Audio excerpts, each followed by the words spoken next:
Eto nga pala guys, yung dalawang pamangkin ko na maaga na iniwan ng kanilang ama. At halos ang ate ko na lang yung nagtataguyod sa kanilang dalawa. Nagsisimula pa lang ako guys, pero naiiyak na ang tindera. Lugar pala namin ng ate ko guys is Pangasinan. At nakapangasawa nga siya dito sa Coron, Palawan. Jiro, pili ka na dyan. Sarap sa pakiramdam guys, kahit gantong pagtulong lang is naibibigay ko yung gusto nila. Kaya palagi kong ipinapanalangin, sana payamanin ako ng ama. Ang babaw lang naman ng luha ko, lalo kapag gantong mga sitwasyon na nakikita ko yung mga pamangkin ko paano pag lumaki sila. Yung bunso ng ate ko is 7 years old lang, grade 3 student at halos hindi natututukan ng ina kasi paghanap buhay yung kanyang ginagawa. Itong panganay niya is grade 8.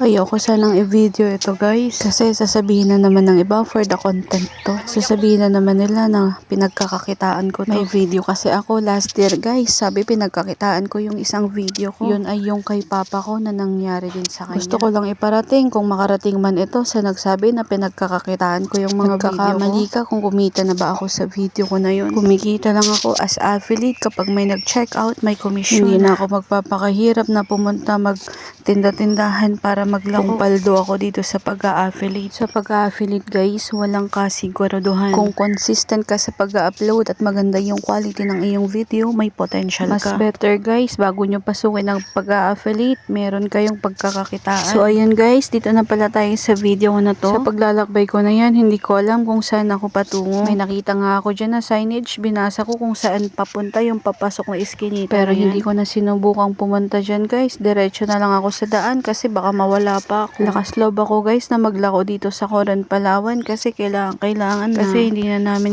alam kung saan kami kukuha ng pagkakakitaan. Lalo na yung ate kong naiwanan ng asawa at yung mga dalawang anak niya. Diba guys, yung tendera nyo from Pangasinan to Coron, Palawan, lakas ng loob. Pumasok sa mga barangay para maglako. Kumuha na rin pala ako guys ng motor namin dito para service ng mga bata pumasok at sa service school ng ate ko kapag magluluto siya ng mga kakanin.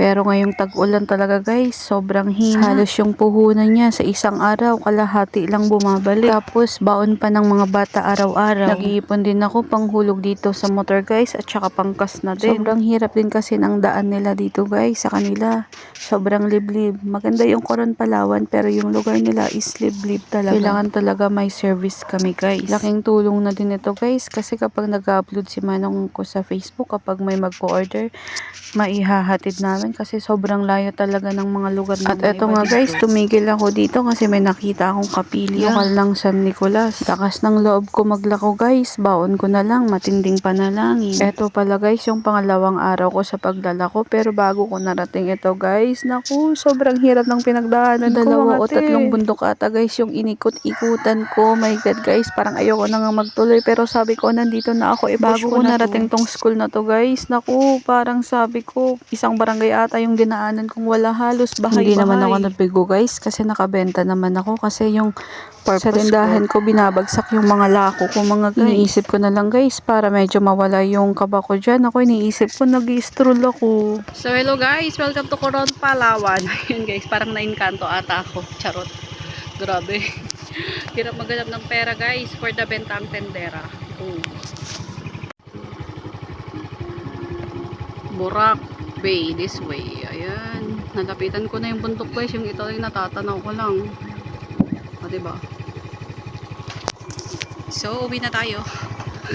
Guys, mabilis lang to, what experience my guys. Ayan, naku, nag-ikot-ikot ako dito sa bundok na yan. O tingnan nyo naman, my God, paakyat yan hanggang dyan, tapos paikot-ikot. My God, para akong nainkanto, parang feeling ko na wrong turn ako. Diba ang hirap magbenta, mahirap maghanap ng pera mga te. Naku, Gorabels na ako kasi anong petsa na 5 na, gagabihin ako nito. So bye bye, ingat ako. Kalayo ang Borak, nako, my God, buti na lang konti na lang yung natara sa paninda ko. Bye.